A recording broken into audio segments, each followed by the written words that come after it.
সাভারে দেশ টেলিভিশন ও এসএটিভির ৩ সাংবাদিকের উপর হামলা মামলার প্রধান আসামি শীর্ষ মাদক ব্যবসায়ী শামীম সহ ৩ জনকে কক্সবাজার থেকে গ্রেপ্তার করেছে পুলিশ।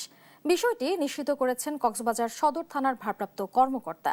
গত ২২ মে মাদক সংক্রান্ত সংবাদ সংগ্রহের জন্য সাভারের আইচা নোয়াদ্দা এলাকায় গেলে হামলার শিকার হন। সাভারে সাংবাদিকদের উপর হামলার মামলার প্রধান আসামি শীর্ষ মাদক ব্যবসায়ী শামীম সহ ৩ জনকে কক্সবাজার থেকে গ্রেপ্তার করেছে পুলিশ। বুধবার দুপুরে কক্সবাজার সদর থানা এলাকা থেকে তাদের আটক করা হয়। বিষয়টি নিশ্চিত করেছেন কক্সবাজার সদর থানার ভারপ্রাপ্ত কর্মকর্তা কদম আলী।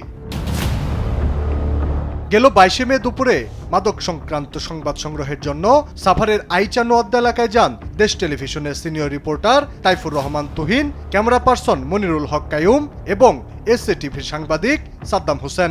এ সময় স্থানীয় মাদক কারবারিদের একটি সংঘবদ্ধ চক্র তাদের উপর হামলা চালায়।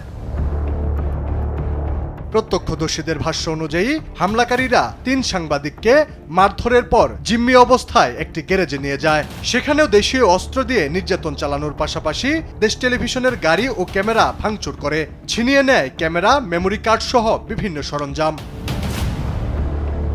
খবর পেয়ে পুলিশ ঘটনাস্থলে গিয়ে আহত সাংবাদিকদের উদ্ধার করে সাভার উপজেলা স্বাস্থ্য কমপ্লেক্সে ভর্তি করে।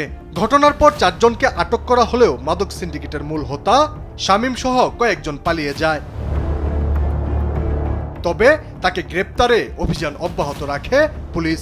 শেষমেশ শামীম সহ ৩ জনকে কক্সবাজার থেকে গ্রেপ্তার করা হয়।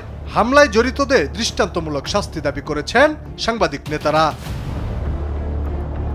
আলী আক্কাস, আকাশ, দেশ টিভি, ঢাকা।